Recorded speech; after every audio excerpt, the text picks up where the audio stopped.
New ইয়র্কের জামাইকায় অনুষ্ঠিত হয়েছে বাঙালিয়ানার বাংলা উৎসব ও পথমেলা।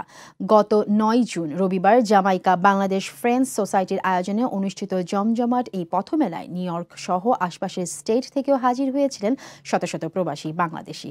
পথমেলা ও সাংস্কৃতিক অনুষ্ঠান অনুষ্ঠিত হয় জামাইকার টমাস এডিসন স্কুলের সামনের সড়কে। উৎসব শুরুর আগে মেলা প্রাঙ্গণের পাশে ক্যাপ্টেন টিলি পার্কে দুপুর থেকে পান্তা ইলিশ দিয়ে আপ্যায়িত করা হয় উপস্থিত সকলকে। পান্তা ইলিশ পর্ব উদ্বোধন করেন অ্যাটর্নি মঈন চৌধুরী। মূল মঞ্চের সাংস্কৃতিক অনুষ্ঠানে পাশাপাশি বিশিষ্টজনদের সম্মাননা জানায় বাংলা উৎসবের আয়োজকবৃন্দ। মেলায় অতিথি হিসেবে যোগ দেন কমিউনিটির বিশিষ্ট ব্যক্তিবর্গ এবং নিউ ইয়র্ক কনসিউলেটের কনসাল জেনারেল নাজমুল হুদা। বিভিন্ন খাবার ও পণ্যের প্রায় অর্ধশতাধিক স্টল ছিল উৎসব প্রাঙ্গণে।